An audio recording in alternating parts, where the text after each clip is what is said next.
Student, today is your SS subjects. Let's continue our chapter 1 medieval period. Right, open your textbook. Sorry, chapter 1 medieval Gujarat. ठीक है, तो हमने पाटन के बारे में बताया था मैंने आपको. ठीक है, अनिल पाटन वो उसके बारे में. ठीक है, राइट. यहाँ से भी हमने सोलंकी डायनेस्टी के बारे में पढ़ा था. राइट, फिर यहाँ पे इसके अनिल पाटन के बारे में पढ़ा था. और लेडी थी, उसने कैसे साबुद्दीन गोरी को डिफीट किया था. राइट, इसके बाद हम आगे यहाँ से पढ़ेंगे. After the Solanki dynasty the Vaghela dynasty ruled over Gujarat. जो सोलंकी डायनेस्टी थी उसके बाद उसका एंड हो गया. उसके बाद कौन सी डायनेस्टी है वहाँ पे? वाघेला डायनेस्टी. तो the last emperor of the Vaghela dynasty Karan Dev Vaghela was defeated by Alauddin Khilji and it brought at the end of the Rajput rule over Anhil Patan. अब क्या, जो वाघेला डायनेस्टी थे उसके जो राजा थे कौन थे? करण देव वाघेला. वो सबसे लास्ट राजा थे. कहाँ के? वाघेला डायनेस्टी के. और उनका एंड हो गया. वो किससे मारे गए? अलाउद्दीन खिलजी से मारे गए. इस तरह से राजपूत जो रूल था अनिल पाटन में, उनका राजपूत रूल का एंड हो गया यहाँ पे. Later on for a period of time Anil Patan remain the capital of Gujarat just for a name सेक. लेकिन उसके बाद भी ये इनका राजपूत रूल का ख़त्म हो गया वो पीरियड. उसके बाद भी गुजरात की कैपिटल है पाटन जैसी थी वैसे रिमेन रही गई. फॉर नेम सेक मतलब नाम के लिए रह गई थी. ड्यूरिंग द सल्तनत ईरा अहमद शाह एस्टैब्लिश अहमदाबाद इन 1411 CE. उसके बाद वाघेला डायनेस्टी के बाद सल्तनत का राज हुआ. वहाँ पे अहमद शाह जो राजा थे उन्होंने अहमदाबाद बनाया in 1411 CE. Thereafter, Patan ceased being the capital of Gujarat and became the headquarters of Subagiri district. उसके बाद इनका जब अहमद शाह का शासन आया तो पाटन का नाम उस गुजरात की कैपिटल से हटा दिया गया और पाटन को बिकम द हेडक्वार्टर ऑफ सुबागिरी के नाम से पहचाना लगा. तो sultan ruled over Gujarat through the 15th century until the end of 16th के गुजरात जो सुल्तान उन्होंने गुजरात में 15th सेंचुरी से रूल किया और till the end of 16th century. Turn the page. During this era notable sultans like Ahmad Shah, Mahmud Begada and Muzaffar Shah ruled over Gujarat. उसके बाद इस शासनकाल में दूसरे सुल्तान से कौन कौन? अहमद शाह, महमूद बगेड़ा एंड मुजफ्फर शाह, उन्होंने भी गुजरात में रूल किया. The beginning of the 17th century, the Mughal dynasty established itself over Gujarat.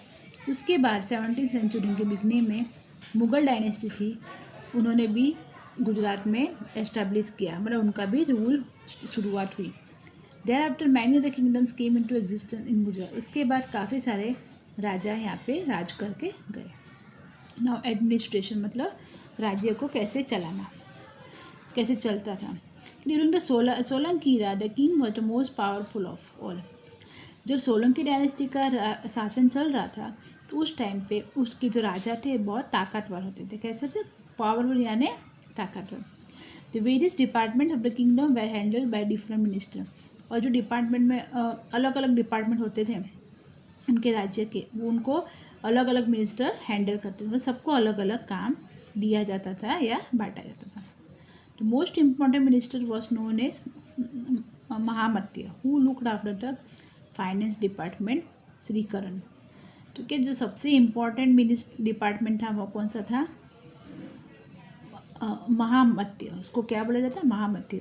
वो कौन सा डिपार्टमेंट है? फाइनेंस, जो पैसे के लेन देन के डिपार्टमेंट के बारे में था और उसको सबसे इम्पोर्टेंट डिपार्टमेंट माना जाता था, क्योंकि उसके बिगड़ तो पैसे के बिगड़ तो फाइनेंस डिपार्टमेंट में अगर आप आगे पूछे कुछ हिल नहीं सकते और कुछ सोच नहीं सकते.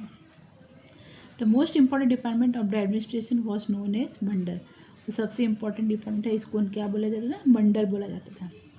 The capital of this kingdom was located on the banks of the river Saraswati and hence it was known as Saraswati mandal. जो इसकी कैपिटल थी ये तो वो कहाँ सिचुएटेड थी? सरस्वती नदी के किनारे सिचुएटेड थी, इसलिए कैपिटल को क्या बोलते थे? सरस्वती मंडल. तो subsection of the mandal was known as Patan. और इसके जो मंडल के भी सब सेक्शन, अलग पार्ट, दूसरे अलग ब्रांचेस से पार्ट सेक्शन थे, उसको क्या बोला जाता है? Pathak. There were several such pathaks which included many villages within their fold. और इस पाठक में बहुत सारे गांव भी इसमें शामिल किए गए थे। मंडल सच एज कच्छ मंडल, सौराष्ट्र मंडल, खेतक मंडल, खेड़ा, लाट मंडल, मेडपाल मंडल वे प्रेजेंट ड्यूरिंग दिस टाइम। उस टाइम पे ये सारे मंडल इसमें इंक्लूड किए गए थे, राइट। नाउ आर्किटेक्चर और एंड कल्चर, ठीक है, वहाँ की वास्तुकला और कल्चर के बारे में हम पढ़ेंगे। Many people followed Shaivism in Gujarat during the Solanki era. Solanki era के टाइम पे बहुत सारे लोग वहाँ पे सेविज्म रिलीजन को फॉलो करते थे। सेविज्म रिलीजन मतलब क्या?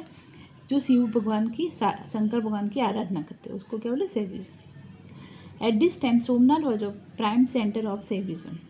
तो शिव की आराधना के लिए उस टाइम सोमनाथ को मेन सेंटर माना गया था। Well Dwarka was the famous pilgrim center for the Vaishnav. Vaishnav जो कास्ट थे उनके लिए Dwarka main place, pilgrim place माना जाता था, धार्मिक प्लेस मतलब। Influence of Buddhist reduce during the medieval period. Medieval period के टाइम पे इन बुद्धिज़्म का रिलीजन था उसका कम हो। Influence of Buddhism reduce during the medieval age वाले Jainism greater momentum.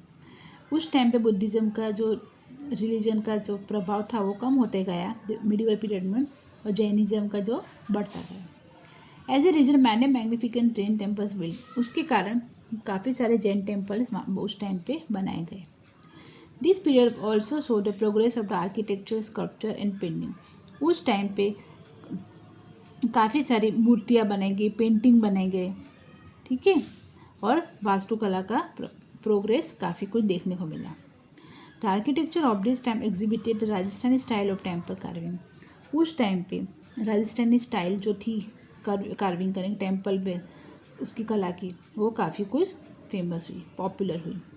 The sun temple of Modhera, the Vimal Saji temple of Abu were constructed in the 11th century. 11th century में ये मंदिर बनाए गए। Well Rudra Mahalaya temple, the reconstructed Somnath temple were built in 12th century. 12th century में ये दोनों मंदिर बनाए गए, सोमनाथ का और ये Rudra Mahalaya. And 13th century so the construction of Dilwara temples of mount Abu which attained a prominent place in the architectural splendour of India.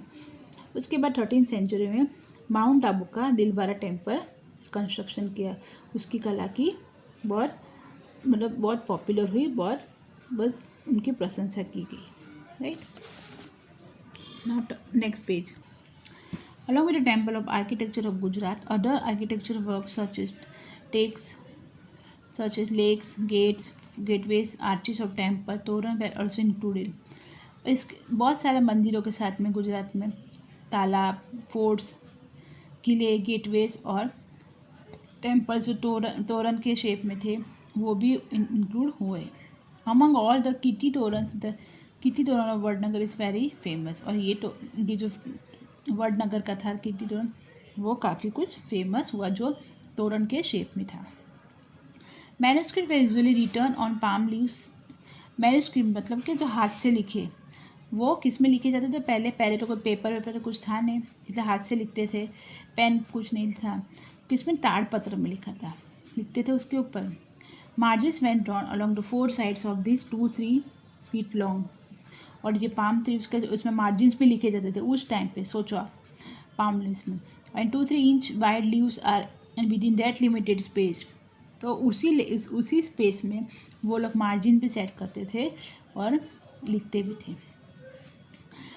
Writings of drawings were executed. Besides these, a lot of literacy work on Jainism was accomplished during the Solanki era, like the द्वाश्रय ग्रंथ। Jainism का भी काफ़ी कुछ text यहाँ पे famous हुआ इस Solanki era में, उसको द्वाश्रय ग्रंथ बोला जाता है। Ahmedabad became the center of administration during the Sultanate reign. Ahmedabad जो काफ़ी कुछ फेमस वो सेंटर था शासन चलाने के लिए ड्यूरिंग द सल्तनत रेन, उनके शासन में। Many books were written in Persian. काफ़ी कुछ बुक्स किस में लिखी थी? पर्शियन, जो संस्कृत की तरह है। Also many works in Gujarat have been written during this period, और बहुत सारे काम भी इसमें लिखे गए। Many famous mosques were build during the sultanate age as well as मुगल इरा, और इस टाइम पे सल्तनत इरा और मुगल इरा में काफ़ी मॉस्क मतलब ये मस्जिद बनाए गए, बहुत बिल्ड किए गए। The famed Siddhi Sayyid Grill of Ahmedabad and the Sarkaz Roza Mosque were constructed during that time. इसी टाइम पे ये दोनों अहमदाबाद के मॉस्क बनाए गए।